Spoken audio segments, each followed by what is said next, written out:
دیدار حق دکھائے گی اے بھائیوں نماز، دیدار حق دکھائے گی اے بھائیوں نماز، جنت تمہیں دلائے گی اے بھائیوں نماز، دیدار حق دکھائے گی اے بھائیوں نماز۔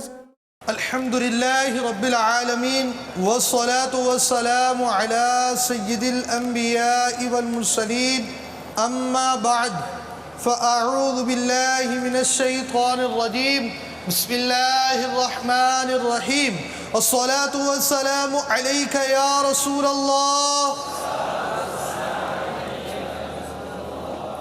وعلى آلك وصحابك يا حبيب الله،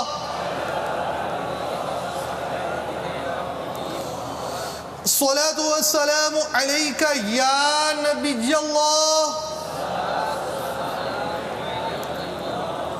وعلى آلك وصحابك يا نور الله۔ نبیوں کے سلطان رحمت عالمیان صلی اللہ تعالی علیہ وآلہ وسلم کا فرمان عبرت نشان ہے،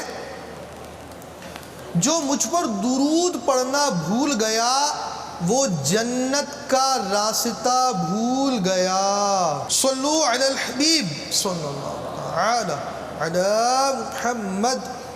سرکار دو عالم نور مجسم شاہ بنی آدم رسول محتشم شہنشاہ امم صلی اللہ تعالی علیہ وآلہ وسلم کا فرمان باقرینہ ہے، نیت المؤمن خیر من عملہ، یعنی مومن کی نیت اس کے عمل سے بہتر ہے۔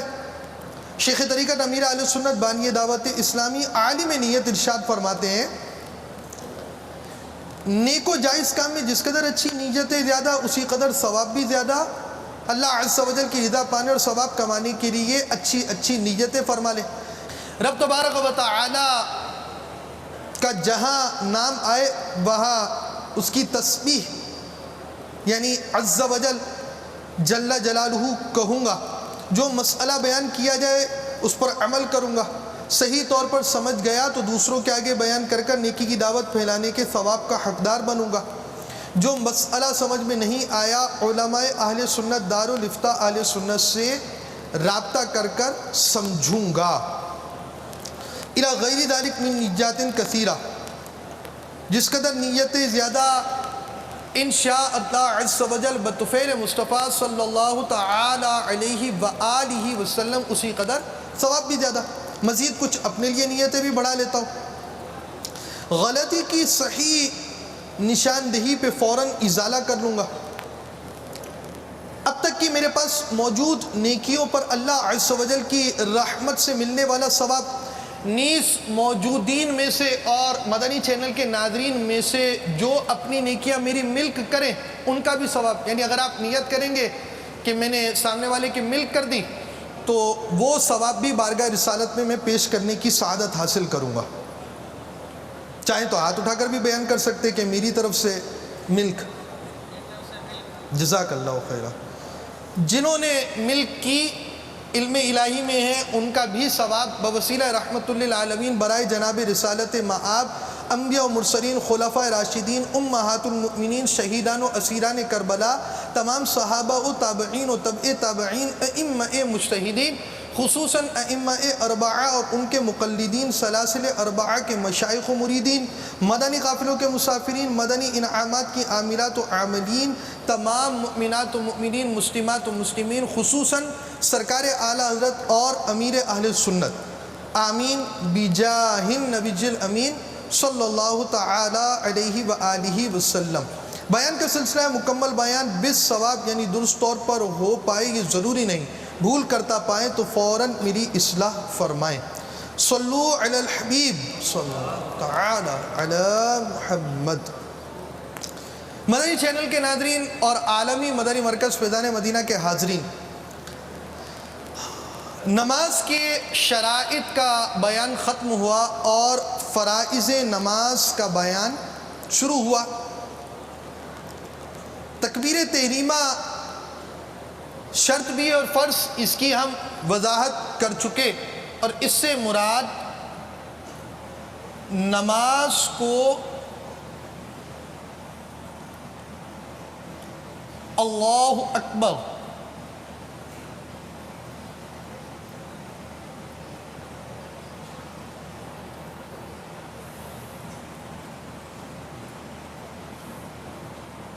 کہہ کر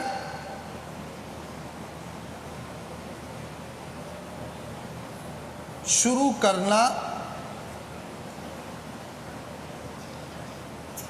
ضروری ہے. بعض باتیں ایسی ہوتی ہیں جو تفصیل طلب ہوتی ہیں. تکبیر تحریمہ شرائط میں بھی فرائض میں اس کی وجہ ہم بیان کر چکے کہ یہ در حقیقت شرط مگر نماز سے اتنی ملی ہوئی ہے کہ اس کو فرض قرار دیا گیا.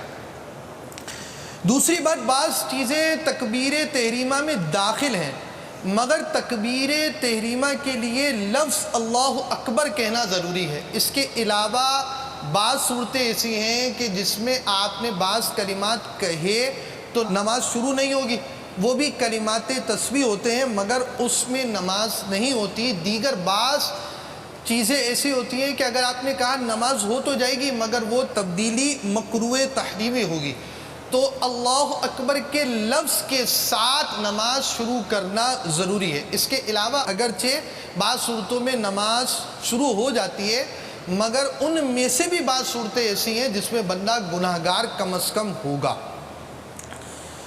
تو اب آپ نے تکبیر تحریمہ کے ذریعے نماز شروع کر دی تو آپ کا داخلہ ہو گیا. ایک شخص تھا، نماز پڑھنے کے لیے آیا، مصلی پر آیا، آپ اسے چند سوالات کریں گے. آپ کا جسم پاک ہے، لباس پاک ہے، بدن پاک ہے، جس جگہ نماز پڑھ رہے ہیں وہ پاک ہے، آپ قبلہ رخ ہیں، ستر عورت ہے، وقت نماز کا موجود ہے، نماز کی نیت ہے، اب جا کر تکبیر تحریمہ کی طرف آئیں گے. جب وہ یہ شرائط پوری کر کر داخل ہوا تو اب نماز میں داخل ہونے کے بعد 7 چیزیں ایسی ہیں کہ اگر وہ نماز میں نہ ہوئی تو نماز مکمل ہوگی ہی نہیں. یہ نماز کے فرائض ہیں. ان میں پہلا فرض تکبیر تحریمہ، نماز کو اللہ اکبر کہہ کر شروع کرنا ضروری ہے. یہ تمہیدی مسئلہ نمبر 1 جو لکھا ہوا ہے دعوت اسلامی کے اشاعتی ادارے مکتبۃ المدینہ کی مطبوعہ نماز کا طریقہ میں، مقتدی نے تکبیر تحریمہ کا لفظ اللہ امام کے ساتھ کہا مگر اکبر امام سے پہلے ختم کر لیا تو نماز نہ ہوئی. اس کا طریقہ یوں سمجھے، عام طور پر امام صاحب جو تکبیر پڑھتے ہیں وہ ٹھہر کر پڑھتے ہیں. اب یہ بالکل آرام سے تکبیر کہیں گے. نارملی تکبیر کیسے کہی جاتی ہے آپ بیان فرمائیں. یہ نماز نہیں پڑھ رہے، فرضی طور پر آپ کے سامنے کھڑے ہیں، اللہ اکبر. اب یہ جو ٹھہراؤ ہے یعنی ہمارا کوئی طے ٹھہراؤ نہیں ہے، لیکن ماشاءاللہ یہ نماز پڑھاتے ہیں اور عام طور پر ہوتا یہی ہے کہ امام ایک ٹھہراؤ کے ساتھ تکبیر کہتا ہے. اور ہم کیسے تکبیر کہتے ہیں؟ ہمارے ہاں نارملی جو پیچھے آنے والا فرد ہوگا وہ اس انداز سے ہوگا، مثال اللہ اکبر. اب وہ عام طور پر اس نے کوئی ٹھہراؤ کا لحاظ رکھنا نہیں ہے، مقتدی نے، کیونکہ اسے عادت بھی نہیں ہے. اب امام صاحب نے آہستہ آہستہ تکبیر کہنا شروع کی اور میں نے تیز کہی، یہاں تک کہ ان کے اکبر کہنے سے پہلے اپنی تکبیر مکمل کر لی تو میری نماز نہ ہوگی. اب ہم دونوں ایک ساتھ تکبیر کہیں گے، یہ اپنے ٹھہراؤ کے مطابق اور میں اپنی روانی کے مطابق. اللہ اکبر، میرا لفظ اکبر ان کے اکبر کہنے سے پہلے ہو گیا. تو اب ایسی صورت کے اندر نماز نہ ہوگی. اور چونکہ ہمیں پریکٹس نہیں ہوتی، ہم عام طور پر اس طرح کی غلطیاں ہم سے ہو سکتی ہیں، ہوتی ہیں نہیں ہوتی، اس پر ہر شخص غور کر لے کہ ایسی غلطی کر پاتا ہے یا نہیں. ایک مسئلہ یہ بھی یاد رکھیے کہ تکبیر کو کچھ کھینچ کر پڑھنے کی تو ویسے ہی عادت ہونی چاہیے، تکبیرات انتقالات کے اندر، یعنی ایک سٹیج سے دوسرے سٹیج پر جانے کی طرف، ایک رکن سے دوسرے رکن کی طرف جانے کی طرف، ایک حالت سے دوسری حالت کی طرف جاتے وقت تکبیر جب پڑھی جائے گی تو لفظ اللہ کا الف آپ کے انتقال کے وقت شروع ہوگا، اور جب آپ پورے منتقل ہو جائیں گے، انتقال کا مطلب قبر میں چلے جانا نہیں ہے، انتقال کا مطلب منتقل ہونا، شفٹ ہونا ہے، ایک جگہ سے دوسری جگہ جاتے وقت آپ جب ایک رکن سے دوسرے رکن جائیں گے تو جانے کی ابتدا پہ لفظ اللہ کا الف آئے گا، اور جہاں آ کر آپ رکے وہاں لفظ اکبر کی را آئے گی۔ پڑھنے کا انداز اکیلے بھی جب نماز پڑھیں گے تو یہی انداز ہوگا۔ یہ صرف امام صاحب کے لیے نہیں ہے، یہ ہمارے لیے بھی ہے۔ امام کو رکوع میں پایا اور تکبیر تحریمہ کہتا ہوا رکوع میں گیا، یعنی تکبیر اس وقت ختم ہوئی کہ ہاتھ بڑھائے تو گھٹنوں تک پہنچ جائے، نماز نہ ہوگی۔ ایسے موقع پر قاعدے کے مطابق پہلے کھڑے کھڑے تکبیر تحریمہ کہہ لیجئے، اس کے بعد اللہ اکبر کہتے ہوئے رکوع کیجئے۔ امام کے ساتھ اگر رکوع میں معمولی سی بھی شرکت ہو گئی تو رکعت مل گئی، اگر آپ کے رکوع میں داخل ہونے سے قبل امام کھڑا ہو گیا تو رکعت نہ ملی۔ اس مسئلے کو سمجھنے سے پہلے ہم فرائض میں سے چوتھے فرض کی تفصیل پہلے سمجھ رہے ہیں۔ رکوع اتنا جھکنا کہ ہاتھ بڑھائے تو گھٹنوں کو پہنچ جائے، یہ رکوع کا ادنا درجہ ہے، اور پورا یہ ہے کہ پیٹھ سیدھی بچھا دی جائے۔ رکوع کا ادنا اور اعلیٰ درجہ ہم آپ کو دکھائیں گے۔ یہ اس وقت کمر کی جو ان کی پوزیشن ہے وہ خم ہے، جھکی ہوئی ہے، ہاتھ آپ کے گھٹنوں تک پہنچ رہے ہیں، یہ ہاتھ گھٹنوں تک پہنچ رہے ہیں، اور یہ کمر ان کی سیدھی نہیں ہے، ہاتھ ان کے گھٹنوں تک پہنچ رہے ہیں اور یہ کمر ان کی سیدھی نہیں ہے۔ یہ ہاتھ دیکھیے اور آپ کو کمر دکھائی گئی، یہ رکوع کا ادنا درجہ ہے، یعنی اگر کوئی شخص اس انداز سے ہو تو رکوع کے اندر آ چکا ہے، یہ رکوع کا ادنا درجہ ہے۔ اب آپ کو جو مسئلہ سمجھایا جا رہا ہے، اب ہم اس مسئلے کی طرف دوبارہ آ رہے ہیں۔ مسئلہ یہ ہے کہ امام کو مقتدی نے رکوع میں پایا یا نہیں پایا۔ تینوں آپ اسلام میں کھڑے ہو جائیں۔ اچھا، اب ہمارے ہاں اس میں کچھ اغلاط ہوتی ہیں، ایک نہیں ایک سے زیادہ اغلاط ہمارے ہاں ایسے موقع پر پائی جاتی ہیں جب امام صاحب رکوع میں ہو۔ امام صاحب رکوع میں ہو،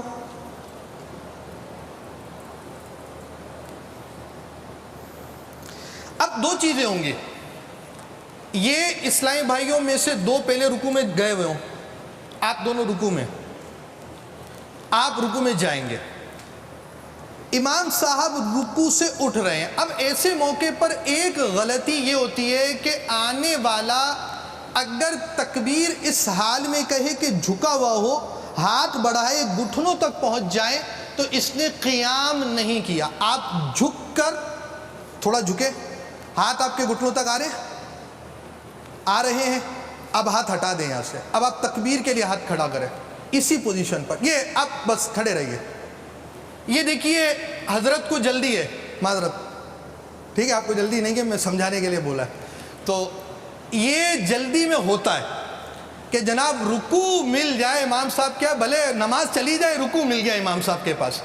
ادنا قیام یہ ہے کہ ہاتھ بڑھائے گھٹنوں تک نہ پہنچے، آپ اسی پوزیشن پہ بھاگتے ہوئے جیسے ہم آتے نا پیچھے سے، یہ اللہ اکبر، وہ رکوع میں بھی آگے گر جائیں، بس وہ ایسا کچھ ہو جائے، ڈائریکٹ سجدہ بھی مل جائے۔ تو یہ والی جو پوزیشن ہوتی ہے اس میں بعض اوقات کمر جھکی ہوتی ہے، کمر اتنی جھکی جیسے یہ جھکی ہے۔ اب آپ ایک ہاتھ گھٹنے پر رکھیں، گھٹنے پر جا رہا ہے ہاتھ آپ کا، ٹھیک ہے جی۔ یہ دیکھیے ان کا ہاتھ، ایک ہاتھ کان پر، یہ تکبیر پڑھ رہے ہیں، یہ ہاتھ ہوگا کان پر ہی، جب یہ عملی طور پر جو غلطی کرنے والے ہوتے ہیں، ہم نے آپ کو سمجھانے کے لیے ان کا ہاتھ رکھا ہے، یہ گھٹنے پر ہے، ہاتھ گھٹنے تک آ گیا تو رکوع کا ادنا درجہ مل گیا، اور جب رکوع کا ادنا درجہ مل گیا ایسی حالت میں نماز ہی نہیں ہوئی۔ یہ ایک غلطی۔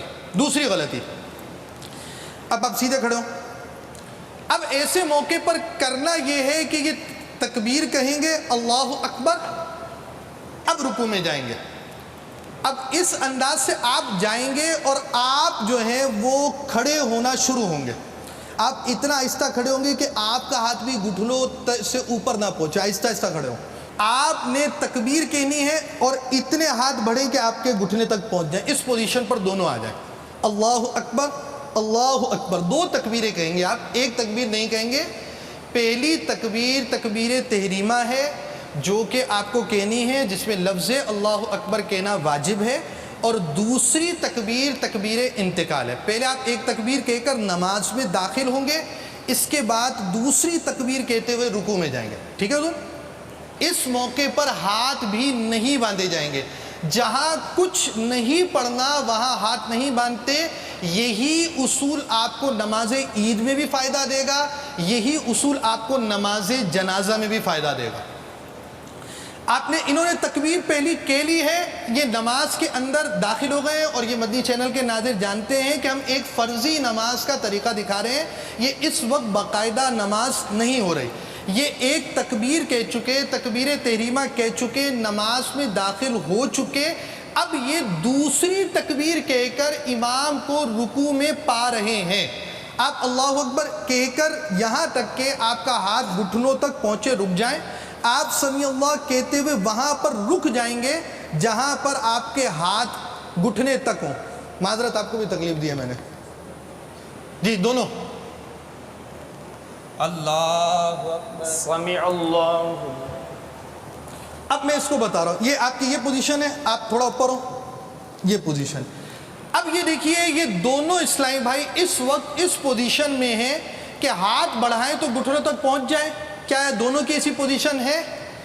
ایک رکوع سے اوپر آ رہے ہیں، امام صاحب رکوع سے قومے کی طرف، رکوع کے بعد سیدھا کھڑے ہونے کو قومہ کہا جاتا ہے، یہ قومے کی طرف تشریف لا رہے ہیں، اور مقتدی پہلی تکبیر تحریمہ کہہ چکے ہیں، نماز میں داخل ہو چکے ہیں، قیام کر چکے ہیں، قیام کے بعد یہ رکوع کی طرف بڑھ رہے ہیں، سمیع اللہ کی آواز بلند ہو چکی ہے، یہاں تکبیر کی آواز بلند ہو چکی ہے، مگر دونوں اس پوزیشن پر ہیں کہ امام اس وقت رکوع سے باہر نہیں ہوئے، مقتدی رکوع کے اندر داخل ہو گیا، لہذا ان کو رکعت مل گئی ہے۔ صلو علی الحبیب صلی اللہ تعالی علی محمد۔ جو شخص تکبیر کے تلفظ پر قادر نہ ہو، مثلا گونگا ہو یا کسی اور وجہ سے زبان بند ہو گئی ہو، اس پر تلفظ لازم نہیں، دل میں ارادہ کافی ہے۔ ہمارے خصوصی اسلامی بھائیوں کا یہ مسئلہ ہے۔ لفظ اللہ کو اللہ یا اکبر کو اکبر یا اکبار کہا نماز نہ ہوگی، بلکہ اگر ان کا معنی فاسدہ سمجھ کر جان بوجھ کر کہے تو کافر ہے۔ نمازیوں کی تعداد زیادہ ہونے کی صورت میں پیچھے آواز پہنچانے والے مکبروں کی اکثریت علم کی کمی کے باعث آج کل اکبر کو اکبار کہتی سنائی دیتی ہے، اس طرح ان کی اپنی نماز بھی ٹوٹی، اور ان کی آواز پر جو لوگ انتقالات کرتے ہیں یعنی نماز کے ارکان ادا کرتے ہیں، ان کی نماز بھی ٹوٹ جاتی ہے، لہذا بغیر سیکھے کبھی مکبر نہیں بننا چاہیے۔ پہلی رکعت کا رکوع مل گیا تو تکبیر اولیٰ کی فضیلت پا گیا۔ دیکھیے ہر زبان اہل زبان اس کو جانتے ہیں، اور بعض الفاظ ایسے ہوتے ہیں جو آپ خود سمجھتے ہیں اردو کے اندر بغیر اعراب کے ہم اردو لکھتے ہیں، اور ان میں کئی لفظ ایسے ہوتے ہیں کہ موقع محل کے اعتبار سے وہ لفظ پڑھے جاتے ہیں۔ تو زبان ایک ایسی چیز ہوتی ہے کہ ذرا سی بات کی غلطی کی وجہ سے اس میں بہت بڑے فساد آ جاتے ہیں۔ اب عربی زبان ہے، بہت فصیح زبان ہے، بہت پاکیزہ زبان ہے، اس میں ذرا سی بھی غلطی کریں گے تو آپ بہت بڑی غلطیاں کریں گے۔ بعض زبانیں ایسی ہوتی ہیں جن میں حروف منتقل نہیں ہوتے، ان کی اپنی لینگویج پوری ہوتی ہے۔ اردو کے اندر آپ کمپیوٹر کو کیا بولیں گے؟ کمپیوٹر بولیں گے۔ آپ بیت الخلا بول دیں گے واش روم کو، کچن کو مطبخ بول سکتے ہیں، لیکن بہرحال مطبخ بھی اتنا نہیں بولا جاتا۔ ہر زبان کے پورے الفاظ نہیں ہوتے، عربی کے اندر ہر الفاظ پورے ہوتے۔ خیر یہ میں نے کمپیوٹر کی ایک آپ کو مثال بیان کی ہے۔ تو حروف منتقل ہونے کے اعتبار سے عربی کی فصاحت ماشاء اللہ عز و جل، عربی ہے، تو اب وہ سیکھنے سے ہی آئے گی۔ ایسی غلطیاں کرتے ہیں، تو اب جو قاری ہوتا ہے اسے یہ معلوم ہوتا ہے کس موقع پر کہاں پر لمبا کیا جا سکتا ہے۔ غیر قاری اور جس نے مدنی قاعدہ نہ پڑھا ہوا ہو، تجوید نہ پڑھی ہوئی ہو، یا ابتدائی تجوید ہی نہ جانتا ہو، وہ کیسے جانے کہ کہاں لمبا کرنا ہے، کہاں چھوٹا کرنا ہے۔ لہذا اب اگر یہ جیسے ہمارے ہاں یہ بھی اجتماع ماشاء اللہ ایک کثیر اجتماع ہے، اب ایسے موقع پر بعض اوقات اسپیکر خراب ہوا، کوئی پرابلم ہو گیا، تو اب آپ کو ہر صف میں 15 مکبر ملیں گے، جن کی جو سمجھ میں آئے گا وہ بول دیں گے۔ یاد رکھیے کہ ہر شخص کو مکبر بننے کا، اگر بہت سارے لوگوں کو مکبر بننے کا اگر شوق بھی ہو تو یہ شوق آپ اس وقت پورا کریں جب آپ تجوید کے ساتھ یہ سارے تلفظ سیکھ لیں۔ اب اگر انہوں نے یہ غلطیاں کی، 3 غلطیاں بیان کی گئی ہیں کہ اگر یہ آپ مکبر ہوں یا نہ ہوں، امام ہوں، مقتدی ہوں، منفرد اکیلے میں نماز پڑھ رہے ہوں، امام یعنی امامت کروا رہے ہیں، مقتدی یعنی امام کے پیچھے نماز پڑھ رہے ہوں، ہر حالت میں اگر یہ غلطیاں آپ نے کی، نماز آپ کی ٹوٹ جائے گی۔ 3 غلطیاں بیان کی گئی ہیں۔ نمبر 1، اللہ اکبر کو یوں کہا، اللہ، اور آگے لفظ اکبر کہہ دیا، تو یہ ایک غلطی۔ دوسری، لفظ اللہ کے بعد اکبر کی جگہ اکبر کہا، یا لفظ اللہ کے بعد اکبار کہا۔ یہ غلطیاں ایسی ہیں کہ نماز ٹوٹ جائے گی، اور مکبر کی اگر نماز ٹوٹی، اس کی تکبیر پر جس نے دوسرا رکن ادا کیا ان کی بھی نماز ٹوٹ جائے گی۔ لہٰذا اس کے مسائل سیکھ کر ہی تکبیر کہیں۔ اللہ تعالی ہمیں عمل کی توفیق عطا فرمائے، آمین بجاہ النبی الامین صلی اللہ تعالی علیہ وآلہ وسلم۔ دیدار حق دکھائے گی اے بھائیوں نماز، دیدار حق دکھائے گی اے بھائیوں نماز، جنت تمہیں دلائے گی اے بھائیوں نماز، دیدار حق دکھائے گی اے بھائیوں نماز۔